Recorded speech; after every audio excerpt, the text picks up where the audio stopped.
డబ్బు, అనారోగ్యం, ఉద్యోగం, వ్యాపారం, అప్పులతో బాధపడుతున్నారా? మీకోసమే లాంచ్ యువర్ ఫ్యూచర్ ప్రోగ్రామ్.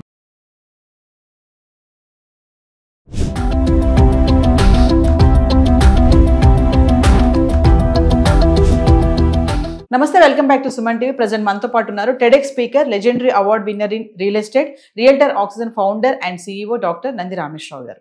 నమస్తే సార్. నమస్తే అమ్మ. సార్, సొంతింటి కళ అనేది ప్రతి ఒక్కరికి ఉంటుంది. అది చిన్నదే కానీ పెద్దదే అవనివ్వండి.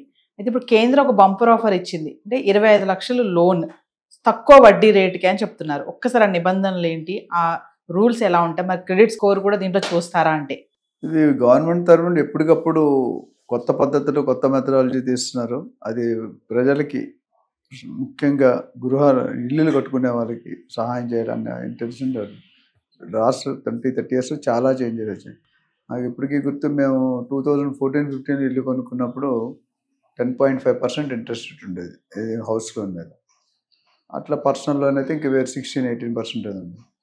సో ఇప్పుడు చూసుకుంటే 8% వచ్చింది. 8.5 కంటే ఎక్కడ ఏ బ్యాంక్లో కూడా ఎక్కువ లేదు. ఇప్పుడు కొత్తగా PMAY ప్రధానమంత్రి ఆవాస్ యోజన పద్ధతి కింద, స్కీమ్ కింద 25 lakhs లోన్ ఇవ్వబడుతుంది. సింపుల్గా, పెద్ద కాంప్లికేషన్ ప్రొసీజర్ లేకుండా.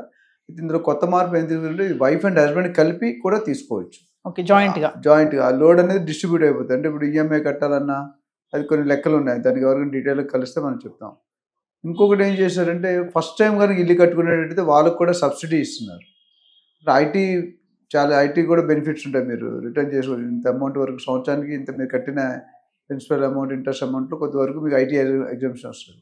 అదే గ్రామీణ ప్రాంతాల్లో, అంటే మేబీ రూరల్ ఏరియాస్లో కట్టుకుంటే కనుక వాళ్ళకు కూడా ఒక స్పెషల్ బెనిఫిట్. అంటే దే ఆర్ ఎంకరేజ్. ఇప్పుడు ఇండస్ట్రీలో SEZs అని ఉన్నాయి, స్పెషల్ ఎకనామిక్ జోన్స్. అర్థం ఏంటి? పోచారం అంతకుముందు ఎప్పుడైనా విన్నారా? 10 years బ్యాక్ మీరు వినలే. ఎప్పుడు విన్నారు? ఇన్ఫోసిస్ అనే కంపెనీ వచ్చాక ఆదిబట్ల అనే TCS అనే కంపెనీ వచ్చింది. అట్లా ప్రతి SEZ, ఒకప్పుడు ఫైనాన్షియల్ డిస్ట్రిక్ట్ అంటే ఎవరు తెలియదు. తెల్లాపూరు, కొల్లూరు అన్నీ కూడా. ఇప్పుడు ఎక్కడ పడితే అక్కడ సజ్జులు, IT పార్క్స్, రహేజా మైండ్స్ ఒక సంచలనం. 100 acres అన్ని హోటల్ అన్నిటితో కూడా. అంటే అక్కడ ఇండస్ట్రీ ఒకప్పుడు IT రహేజా మైండ్స్ పెద్ద అడవి. బంజారాస్ దాటి వెళ్ళారు, జూబిలీస్ అంటే భయపడేవారు. కానీ అలాంటిది ఇప్పుడు IT పార్క్ 100 acres ఎంత బాగా వచ్చిందంటే, ప్రతి ఇండస్ట్రీ, ఒకటి పెట్టిన ఇండస్ట్రీకి ట్యాక్స్ రాయితీలు ఉంటాయి. ఇన్కమ్ ట్యాక్స్ ఉంటాయి, electricity benefit, excise duty, customs duty, ఏది వర్తేస్తే సర్వీస్ ట్యాక్స్. అంటే ఫస్ట్ 5-10 years వరకు ఏమీ ఛార్జ్ చేయరు. అంటే గవర్నమెంట్ ఇస్తే ఎంకరేజింగ్. ఆ ఏరియా డెవలప్ అవ్వాలంటే ఒక ఇండస్ట్రీ పడినా, ఒక రైల్వే స్టేషన్ పడినా, ఒక మెట్రో స్టేషన్ పడినా, ఎయిర్పోర్ట్ పడినా, బస్సు ఆటోమేటిక్ డెవలప్ అవుతుంది. అలా మీరు చూసుకుంటే పోచారం కానీ, ఇటు మన ఫైనాన్షియల్ డిస్ట్రిక్ట్ అన్నీ కూడా కొన్ని SEZ పార్కులు చాలా ఉన్నాయి. అట్లా ఈ హౌసింగ్ లోన్ కూడా సిబిల్ రేటింగ్ ఎట్లయినా చూస్తారు. Credit score of the loan తీసుకునే వాళ్ళు ఎవరైతే ఉన్నారో వాళ్ళు ఇంపార్టెంట్. మొన్న ఏం చెప్పారంటే, కొద్దిగా క్రెడిట్ స్కోర్ డివైడ్ చేయండి అని, మరీ స్ట్రిక్ట్గా ఉండకండి, మినిమం ఉంటే ఇవ్వండి అన్నారు ఒక లాస్ట్ టైం.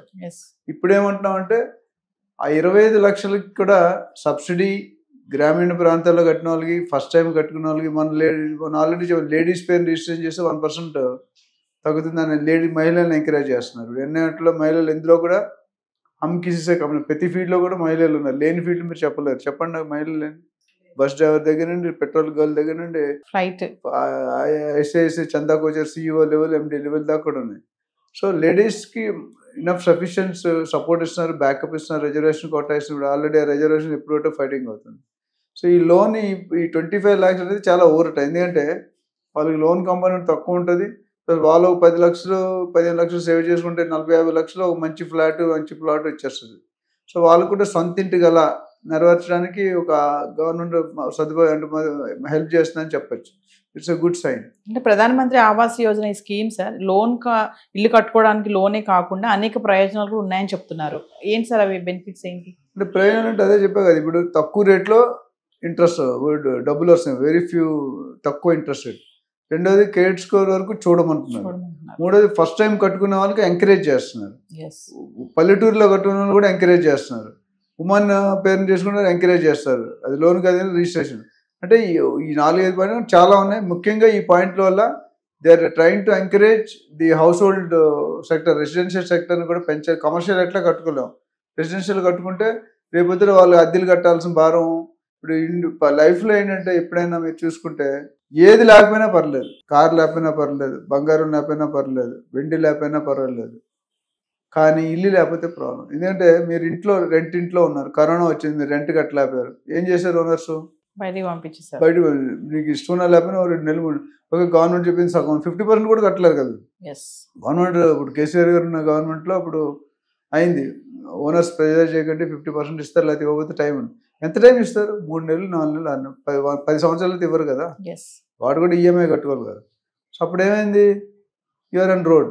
సపోజ్ మన జాగా, నేను ఎప్పుడు రియల్ ఎస్టేట్లో చెప్పేది ఏంటంటే కనీసం 100 గజాల జాగా కానీ ఒక చిన్న సింగిల్ బెడ్రూమ్ ఫ్లాట్ కానీ సింప్లెక్స్ కానీ కొనుక్కొని పెట్టుకుంటే నీకు ఇన్కమ్ లేదు, శాలరీ లేదు, బిజినెస్ పడిపోయింది, ఛానల్ పడిపోయింది, కంపెనీ పడిపోయింది అంటే కూడా పచ్చడి మీద తిరిగితే మంచిగా తాగి బతకవచ్చు. ఇల్లు లేకపోతే రోడ్డు మీద ఉండి బతకలేదు.